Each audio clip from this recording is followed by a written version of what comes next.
Hello and welcome to Within the Frame. I'm Han in Seoul. Korea's medical standoff is 4 months in, and the clash between the government and doctors is only intensifying. Professors at large hospitals affiliated with Seoul National University began their indefinite leave of absence today in protest against what they call the government's unilateral decision to expand medical school student quotas. The Korean Medical Association, the largest doctors group, also warned of a general strike if their key demands are not met. This while more doctors voiced opposition to the doctors' growing collective actions, saying nothing should come before a patient's life. On today's Within the Frame, we zoom in on the key points of contention, the growing divide within the medical community, and what to expect ahead amid the worsening medical standoff. For that, Dr. Alice Tan, an internist at MizMedi Women's Hospital, joins us via Skype. It's always great to see you. Thank you for having me. And for a legal perspective on the intense government-doctor clash, attorney An Jun-seong also joins us virtually. Welcome to the program. Thank you. All right, Dr. Tan, I want to start off with you. Professors at Seoul National University Hospital began their indefinite leave of absence today. Why are they forging ahead with it, despite growing criticism from patients and the public? And does the absence mean a complete suspension of all outpatient treatments and surgeries? So I'll start with the latter part of your question first. Seoul National University Hospital is open. So not all services are suspended. They made every effort to try to postpone or reschedule the outpatient appointments and tests that were scheduled for this week so that there would be minimal disruption to patient care. That being said, about 55% of the clinicians, so the professors who are seeing patients, have agreed to suspend their services during this week. What this means is that the level of services will decrease by about 40% overall this week compared to last week. ORs, although they are open, will be operating at about 35% capacity. The ER, ICU, labor and delivery suites, hemodialysis, and inpatient wards, they are all open for patient care. So it's not a complete shutdown. Basically, the reason why the doctors have decided to take this dramatic action is because, as you know, over the last 4 months, after the resident doctors and students walked out in protest of the government's healthcare reform policy proposals, the attending physicians, so the professors, have been doing double duty, basically covering their own patients, but also the duties that the residents were taking care of previously. In addition, they have been trying to negotiate with the government for some changes and revisions to their policies. But over the last 4 months, there really has been no progress. And at today's meeting at Seoul National University Hospital, which was open to the press, the doctors there all expressed one common theme, and that is that they believe that the healthcare system of South Korea is on a collision course for disaster in the near future if the status quo and the Yoon administration proposals are put in place. And so they feel that it is their professional and moral duty to protest these changes and to demand a more tenable healthcare reform policy that will benefit ultimately all the people of South Korea. So over 500 professors at 4 major Seoul National University affiliated hospitals, including the SNU Hospital and SNU Bundang Hospital, joined the collective move, which is expected to bring down surgery operation rate from 60% to the 30% range. But it's not a complete shutdown, as you mentioned, and they have taken measures to mitigate the fallout. And the professors are calling for a readjustment of the scale of the medical student quota hike and complete cancellation of the government's legal penalties against striking doctors to protect them. And Dr. Tan, the Korean Medical Association, the largest doctors group, is also expected to launch a strike tomorrow in support of trainee doctors who have been on strike since February. Is Korea headed toward a nationwide medical shutdown? And how are you processing all of this? You know, I hope not. I hope that we have 11th hour negotiations. I have hope that the government will, see the light and will take the demands of the doctors, especially doctors in training, to heart. We really have the same goal. In other words, the government, doctors in training, medical students, we are all in it to help our patients, to help the citizens of South Korea achieve better health. And so we are hopeful that the government will sit collaboratively with experts in the medical field, medical educators, and then doctors who are really on the front line, who are treating patients day in and day out, who know what the deficiencies are and can offer suggestions for how we can revise the system so that we are not headed toward disaster. And hopefully we will be able to come up with a collaborative solution so that we do not have progression and escalation of these tensions that are leading to suspensions in medical services. But Dr. Tan, more university hospitals are looking poised to join the collective move, the indefinite leave in coming days. Professors at Yonsei Medical School plan to take an open-ended leave as well from next week. So the situation is very concerning indeed. Now, Mr. An, one of the key contentious points driving doctors and the government further apart is administrative actions against striking trainee doctors, like license suspension. The government has offered to withdraw actions for those who return to hospitals, while doctors are demanding a complete cancellation. What's the difference? Yes, the question is the legal difference between the withdrawal and cancellation, right? Once again, the difference is mainly in the legitimacy of the government action. The term like withdrawal implied that the government action or initial action was legitimate at the time, whereas the term cancellation implied that the government action was not legitimate at the time under the circumstances. So in this context, the KEMA is arguing basically that the Korean government action against the striking trainee doctors were not legitimate, so at the time, so that they have to be invalidated, right? So that is to say, have to be nullified. So, however, from the legal perspective, from the legal by statute, right? In my opinion, that was legitimate under the circumstance to protect the public, health. So that's the legal the argument between the two parties.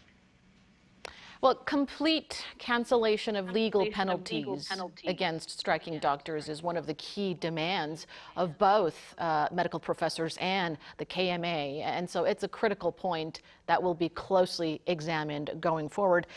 Dr. Tan, meanwhile, more doctors, including those specializing in epilepsy and obstetrics, as well as doctors at children's hospitals, have decided not to join the planned strike, saying they would not place patients in peril. How do you interpret the growing divide among doctors themselves?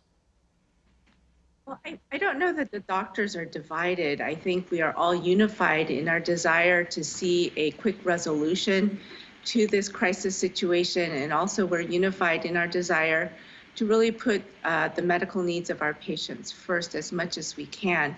And that is one of the major motivations of this movement, is to try to avert a deeper medical crisis that is looming on the horizon.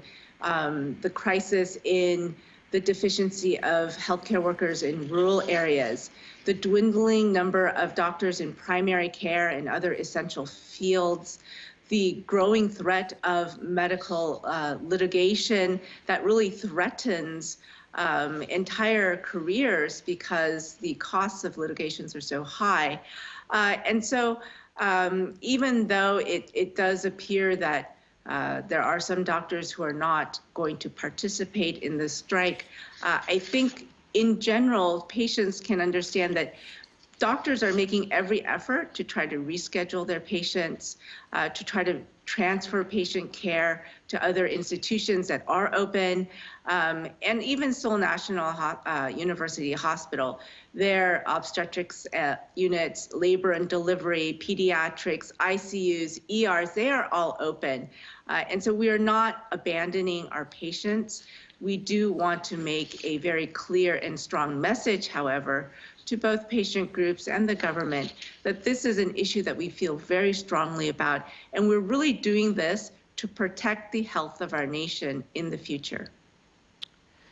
The chair of the collective of physicians specializing in epilepsy care, Hong Seung-bong, has said an annual increase of 1% in the number of practicing doctors 10 years from now won't kill anyone or break down Korea's medical service, questioning the legitimacy of doctors' collective actions. And as for doctors at smaller individual local clinics, not many of them are expected to join the KMA's strike tomorrow, according to various reports. But in your view, this does not necessarily mean that doctors are divided. They're actually united, and they share one same goal: to protect the health service of our nation. But we'll see if more doctors will come forward to voice opposition and put brakes on growing doctors' walkouts. Now, Mr. An, the government plans to issue a return to work order if the closure rate of hospitals and local clinics exceeds 30% per city and county. It says this is based on Article 59 of the Medical Service Act. Tell us more about the law and how effective would it be in preventing a possible nationwide medical shutdown? Yes, it appears that the Korean government planned to issue a return to work order if the closure rate exceeds 30%, as in the case of a 2020 medical strike. So at that time, actually, the government beginning with the maximum closure rate 30%, but they down to 15% later, because that the less than expected number actually the doctors was joined that time. So also the Article 59 of the Medical Services Act provides that the government power to provide guidance and issue an order to prevent serious hazard to public health. And the question is whether the government actually will be effective, to prevent nationwide medical shutdown at this time. Right. The answer is not simple at this moment because, well, as we know, according to the press, I think only 4% of the doctors have decided to join the strike tomorrow. But we're not sure at this moment how many doctors will be joining actually tomorrow. But legally, it might be sufficient to do in a legal perspective. But in reality, we have to wait and see how many doctors actually, participating the joint strike from tomorrow. So it's the question of fact rather than a question of law. The government is also mulling license suspension as well as license revocations should doctors at local clinics push ahead with shutdowns and strikes. How do you see the chances of that actually happening? Well, it's a very interesting question because, if you're a professional who have a licenses like a government, such as the lawyers, the doctors, that, the meaning of the license revocation, right, means that you're losing everything you have done for the last, perhaps 2 decades or 3 decades, right? So I think it's very significant, things to the practitioners, right, medical practitioners, So, but however, I was wondering because that I don't have a really exact number how many doctors have gave up or voluntarily their license yet. But I think it's a very small number, right? So if as long as they maintain the government license, any type of government license, they have a legal duty to comply with the government, the orders, something like under some circumstances, such as to protect the public health or something public interest or the public convenience. But this case is I think that's a very serious case that the medical, from the legal perspective, this is very seems to a serious hazard to public health because that some perhaps not all the patient, but some patient who need to get urgent medical services or some medical services, but they have to wait for for 1 or 2 months because there's a strike. I think it's a very serious situation from the legal perspective, not only from legal, but the public health services perspectives. Indeed. And Dr. Tan, the Korea Medical Association has been at the forefront of the medical standoff, primarily representing the doctor's side, though not exclusively. They have issued 3 major demands, warning of an all-out strike tomorrow if these demands are not met. Tell us more about those demands, and how do you assess the likelihood of the KMA and the government reaching a compromise? First of all, the KMA would like, as we mentioned, a cancellation of all legal threats against residents in training. We believe that all Korean citizens have the right to choose whether or not they want to work, that we don't have to work if we believe that there's a reason to stop working, and we shouldn't be threatened with legal consequences if a doctor decides to stop working. Secondly, we'd like to see a more collaborative committee that's formed that includes doctors groups, residents in training, and policymakers, so that we can come up with a healthcare reform policy that is sustainable and that is representative of all stakeholders. Lastly, the KMA is asking for the medical school admission quota to be revised so that we can maintain quality education and training of our young medical school students, and eventually when they become residents and have to receive specialty training, that they don't have to study and work in overflow conditions, which is what a 2,000 student or 1,500 student increase would mean. And these policies have very severe, serious downstream consequences that will ultimately lead to decreased quality of care for Korean citizens. And so we are hopeful that there can be some dialogue, some breakthrough, even in the 11th hour. Actually, the first deadline for asking for the government to come to the negotiating table has passed. But I believe even if there were last minute signs of sort of conciliation, that there would be a vote put to the KMA members, and further suspension of medical services could be halted, and that would be an ideal situation if we could come to a collaborative negotiation. The readjustment of the scale of the medical student quota hike is one of their key demands, but the government remains adamant on the scale of the medical student hike, saying it has already been finalized and is now irreversible. In fact, the number has already been set. The total enrollment for next year will increase by 1,509 from the current 3,058. And so it looks very uncertain how the two sides will be able to resolve the deadlock.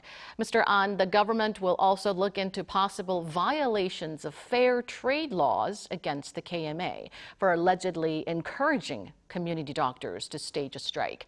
Tell us more about this, and what would be the focal points of the legal battle on this front?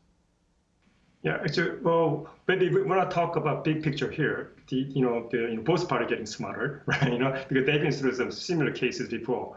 Right, it appears that Korean government plan to apply fair trade law against the KMA, and because they believe that if the KMA allegedly, right, or legally or factually encourage doctors to join the strike, right, or even to compel doctors to do so against their will, some of them, right, and there are two cases, right, two major cases. In 2000, right, there's case KMA lost because the court found that the KMA compelled the doctor to join the strike, and they threatened to do, some kind of, they threatened some member to do so. If not, they don't comply with their, kind of, not order per se, but and instructions, there will be some disadvantage to some members. So that's why they lost. But in 2014, actually in the case, and KMA won the case. Very interesting. Look, at that time, the court found that the KMA did not compel the doctor to join the strike.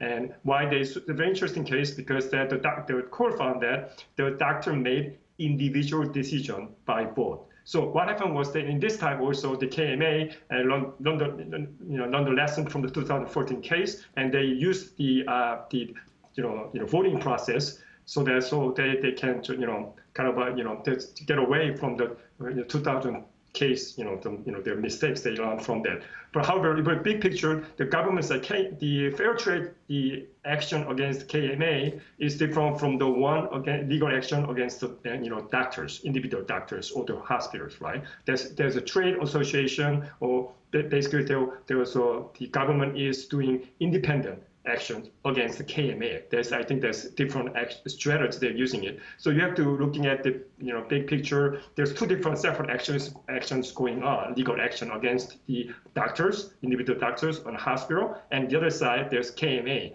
And then you have to look at the big picture. Maybe there was something happened before the KMA or doctors, or you don't even know what happened, how they're really collectively working together at the end, KMA and doctors. We have to wait and see whether they divided or united at the end, but still there's the legal consequences. And whoever, it doesn't matter who to be doctor or the lawyers. If you violate the law, you violate the law, right? Per se. So you have to comply with the law first, and then if you have some issues, you can sue the government, right?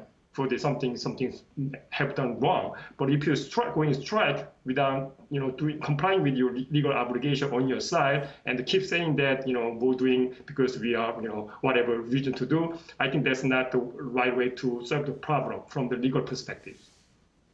All right, we'll conclude our discussion there, but we'll continue to closely monitor developments. Thank you, as always, Mr. An, for your expertise, as well as Dr. Tan for your analysis. We appreciate it. Thank you. Thank you. And that brings us to the end of the show. Thank you for watching, and be sure to tune in same time tomorrow to join our conversation. Goodbye for now.